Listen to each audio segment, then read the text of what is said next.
Well, hello YouTube, it's me Fordmaster, and welcome back to another game theory reaction, this time with another ARG.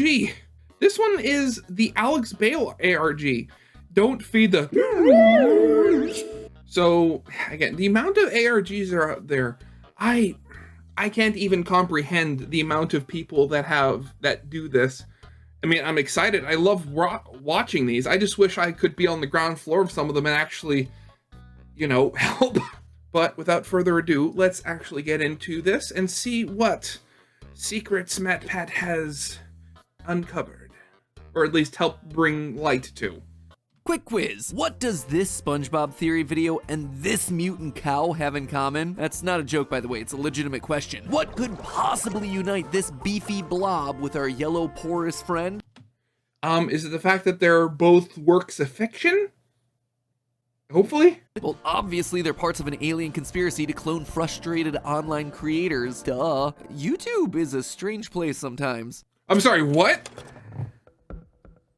Hello Internet, welcome to Game Theory, the show that wants to see significant growth of that subscriber number. Actually, you know what, that's not true. It's an antiquated metric from an earlier time on the platform. YouTube knows at this point if you care about the channel or not, so you can just ignore that subscribe button down there. Seriously, do not touch it. No, stop it. Do not touch that subscribe button. Stop it. You clicked it, didn't you? A couple weeks ago, we started untangling the fleshy web of lies that is Happy Meat Farms, an ARG mystery that's hosted right here on YouTube.com. All of it posted on the channel. This place is not happy. Now, at first glance, HMF looks like any upstanding meat production company. Wide landscape shots of golden fields with grazing cows, business-friendly infographics promoting their services, corporate welcome videos full of one-frame jump scares and hidden passwords. You know, the usual. You see, once you start peeling back the layers of encrypted codes hidden within both Still waiting the for YouTube part 2, channel Matt and its associated website, you find a world of horrific scientific experimentation, deformed animals, human testing, all of it tied to some kind of alien overlord simply known as Mother. Last video, we began our quest to expose this alien conspiracy, gaining access to the website's employee portal and learning...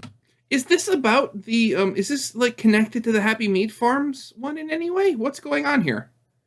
That the latest human trial, H0027, mutated too far, managing to escape from the Happy Meat Farm containment facility. So, with a hyper-intelligent monster on the loose and Mother growing increasingly hungry, we found ourselves looking through a second video frame by frame to uncover a new access code, the password to the company's R&D webpage. So, let's jump back into this cursed company website to figure out what's really going on, shall we? As soon as you land on the R&D page, you'll notice that we aren't in Kansas Wait, so why is it anymore. called something different now? Why is it the Bale ARG and not the Happy Meat Farms ARG like it was last time?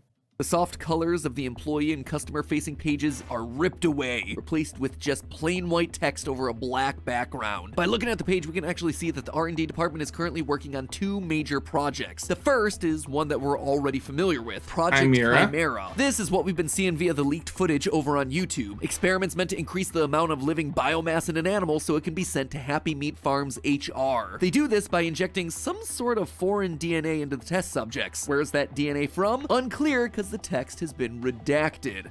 Oh god, I'm getting SCP vibes from this.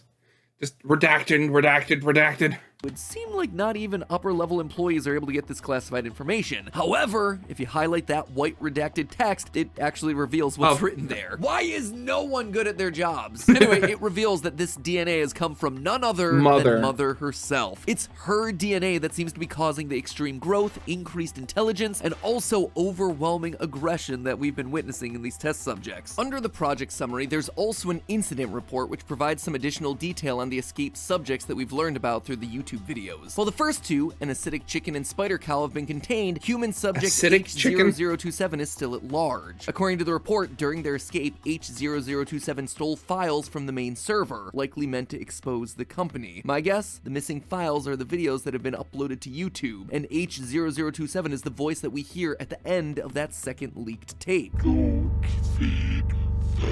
The other ongoing R&D project listed here is Project Vulnerability, an effort to introduce diseases into the population using intentionally contaminated meat products. These diseases are intended to create weakness in the population that Mother can later exploit to create her so-called New World Order. Oh, God. That's about it. Gotta admit, for being 2 layers deep, I expected a bit more. That said, we still haven't broken into the most secretive area of them all, HR. I mean, that's the place where all the successful experiments go, and the place they never return from, so something's gotta be going on over there. Who knows, maybe even Mother itself. Luckily, subject H0027 gave us a final leaked video on the This Place Is Not Happy YouTube page. Happy Meat Farms HR orientation video. Perfect! Finally, we get ourselves a sneak peek behind the padlocked steel doors. Oh God, how's this gonna be? There are 3 rules every HR employee has to follow. Don't touch anything, don't look at anything, which is weird because the rest of the video is a tour of the HR department specifically asking us to look at things. And finally, have fun. Great to be in a positive work environment. The HR building looks to be abandoned. However, on the tour, we see all the things that you'd expect. Desks, lackluster birthday decorations, rabid mutant dogs. They even have a creepy IT guy named Jared who works out of the industrial refrigerator. Like I said, all the normal office stuff. Of course, there's some unusual things here too. Well, okay, let's see. Let's try to put some logic to that. I mean,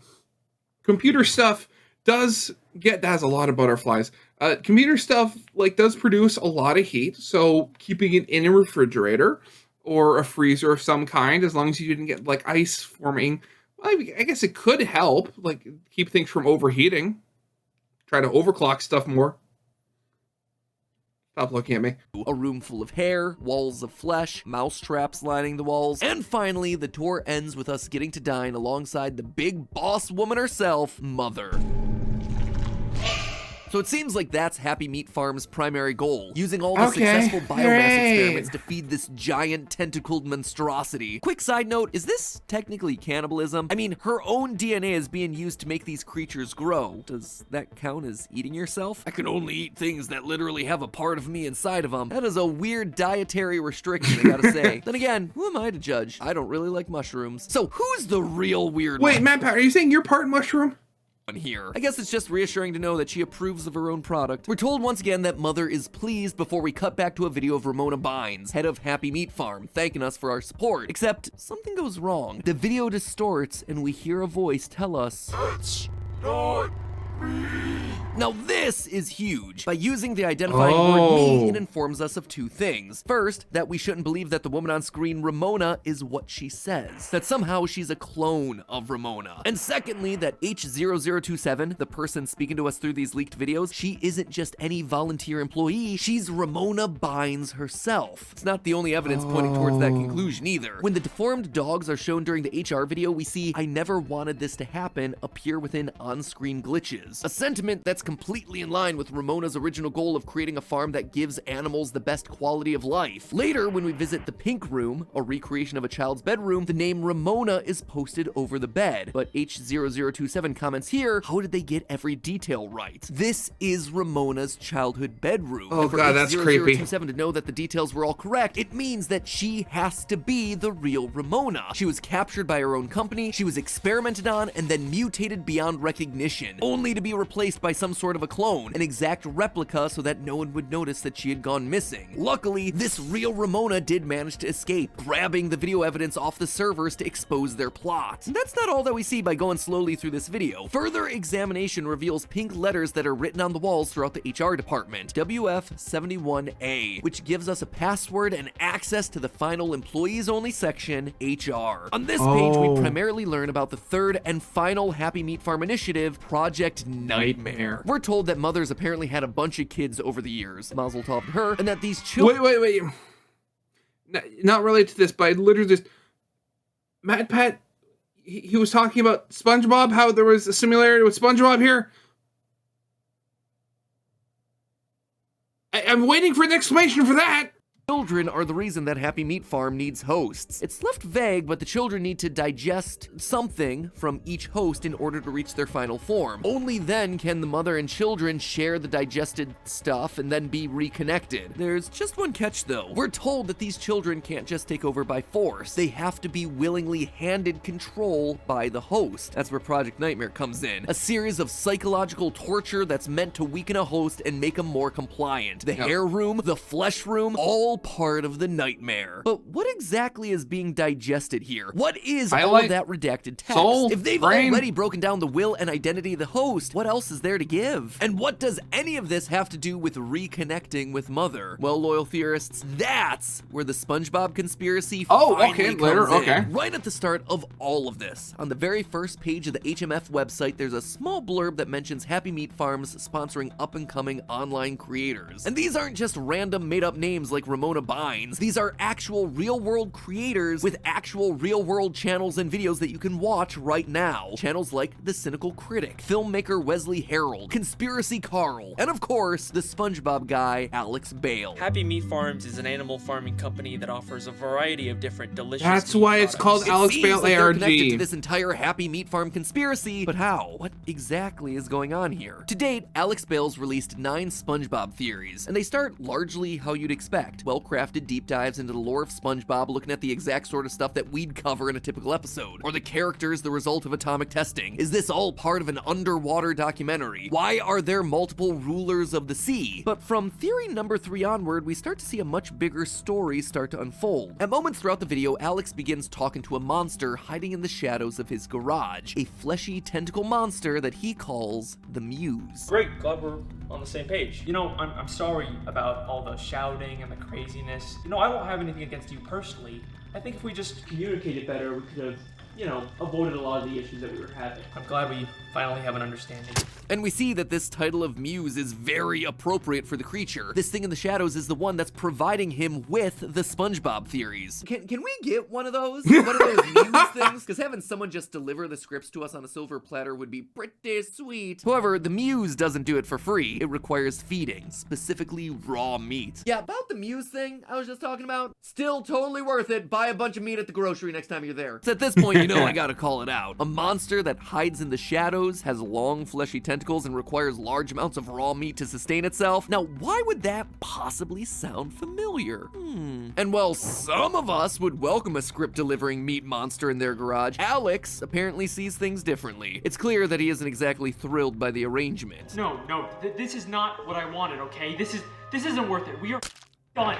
My boy, we both know you can't go back now. Okay, this is the last time, and then I want you out of this house. Not only do we see this in the narrative moments of the videos themselves, but his cry for help is even hidden in the channel's banner. That might look like just a black image, but good theorists know that black images are always Need to be worth brightened. checking. By cranking up the exposure, you can see the words, "Don't feed the Muse." Ladies and gentlemen, we're not down on the farm anymore. This is a whole separate related ARG dedicated to the Muse takeover. He's trapped by it, forced to make more and more SpongeBob theories despite his creative frustrations, and he's not alone. YouTube channel banners have to be made to fit all different devices that you might want to watch on, so what you see by watching on mobile or desktop is just a tiny fragment of the complete image on there. There's a much bigger image that exists that no one ever really gets to see unless they're watching the channel on a television, and even then, I don't know if I've ever actually found it used on a television. Anyway, pulling the entire banner image is a bit of a hassle. You have to go into the source code and then find the lines about 2120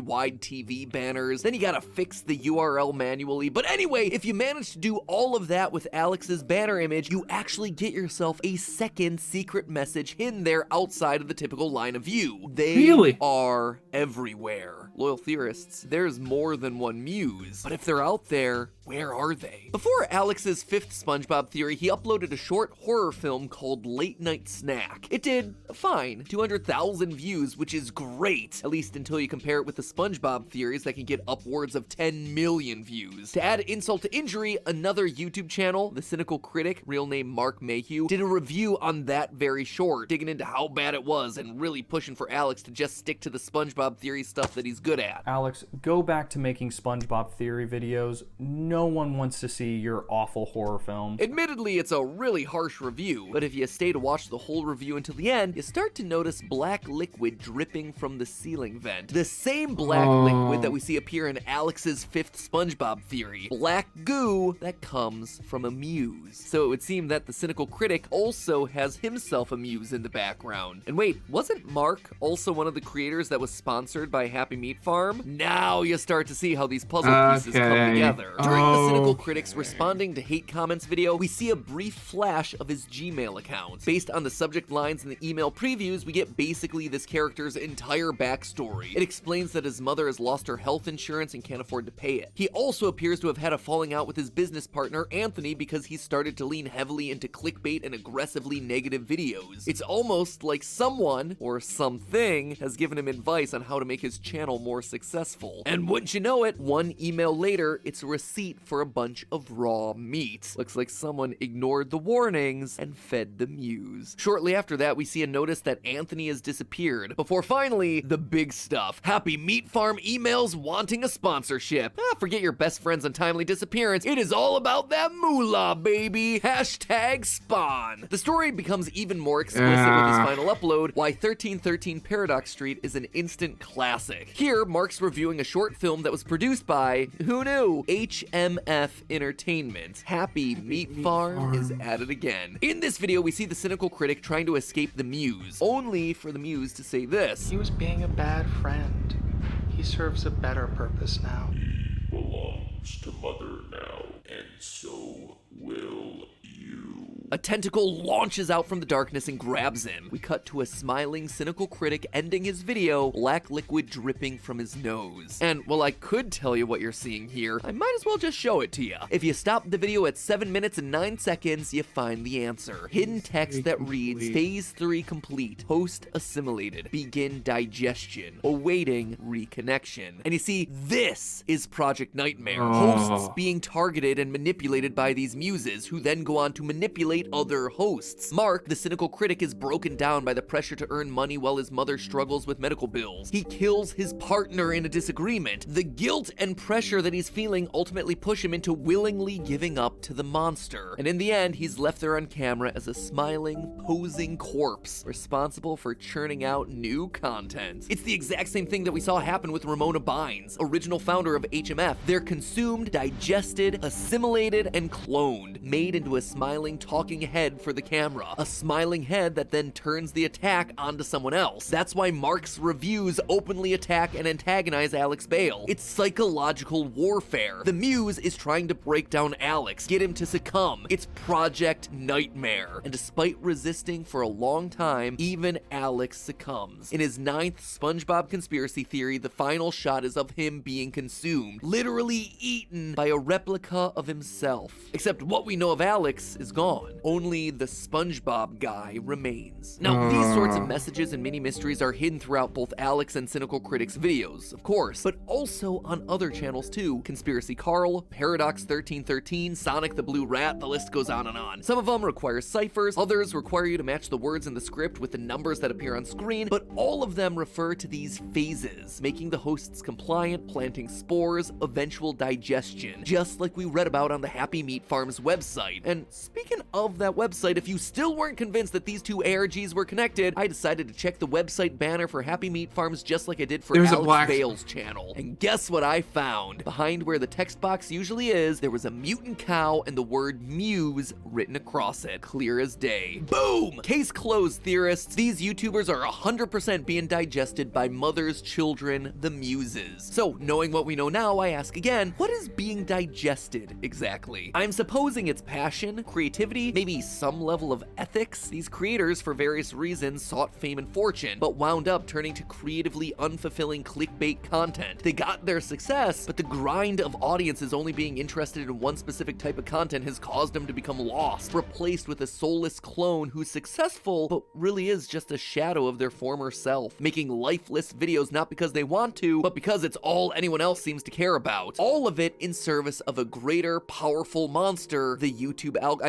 mother. With one final upload coming in 2023 to end the Muse saga, I suspect it's gonna be a bittersweet conclusion. Sure, Alex is gonna manage to get past his muse and take control back of the channel for himself, but that doesn't mean it's gonna be a happy ending. YouTube and the algorithm are still gonna remain. Happy Meat Farm and Mother are still gonna be there, finding new hosts, new creators that are gonna make the content that they want to push on the platform, stuff that they can put higher paying ads on in order to feed their insatiable appetite. Will the viewers still stick around for the content that he wants to make? make, defying the algorithm? That's the question he's gonna ask, and that's the answer we'll have to see. So theorists, if you take anything away from this episode, it's that we all have our own part to play in this. Sure, we can point fingers at YouTube and the algorithm, blaming them for empty, lifeless content, but those systems feed off of us, the viewers. We tell those programs what we watch. Unless we're talking about shorts, in which case that was forced onto us. Anyway, if one of your favorite creators tries to make something new, give it a go. Watch it. Support them. The first time is gonna be a little rough, but by supporting them, we allow them to keep going, to hone that idea into something incredible. You want proof? It's right here in these two ARGs. I mean, they've been a wild ride. The puzzles, the story, the message, all of it absolutely fantastic, but it is very different from what people expect of Alex's usual content. As time's gone on though, and he's received support for it, you can literally see the quality, the puzzles, the story all getting better. So do your part and at least try to support the creators that you love,